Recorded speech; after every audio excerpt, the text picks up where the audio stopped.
ईद उल अजहा का चांद नजर आते ही बहावलनगर में भी मवेशी मंडियों की रौनकें दोबाला हो गईं।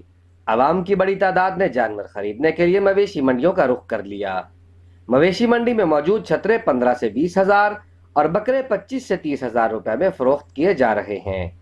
मगर जहां बात हो खूबसूरती और सेहतमंदी की, तो वहां फिर दाम भी मुंह मांगे वसूल किए जाते हैं। मवेशी मंडी में मौजूद ढोलू और भोलू की जोड़ी की कीमत 80 हजार रुपए तलब की जा रही है। शीला और साबरी पहलवान ने तो मवेशी मंडी में धूम ही मचा दी। साबरी पहलवान नामी बछड़े के मालिक ने 1,90,000 रुपए मांग डाले, जबकि शीला के मालिक ने अपनी शर्मीली शीला के दाम 2,30,000 मुकर्रर कर दिए। अवाम जानवरों की कीमतों में बेइंतहा इजाफा की वजह से मुश्किलात का शिकार हैं। दूसरी जानब मवेशी मालिकान का कहना है कि जानवरों की अफजाइश पर खर्चा में 2 गुना इजाफा होने की वजह से जानवर महंगे दामों बेचने पर मजबूर हैं। खुराक का खर्चा ही नहीं पूरा हो रहा। उन्हें खाद की 2600 की बोरी हो गई है। 35,000 डंगर है, 50,000 का तो उनका 30,000 रुपये मुल लाते। उस तरह असी किस तरह बेच सकते हैं?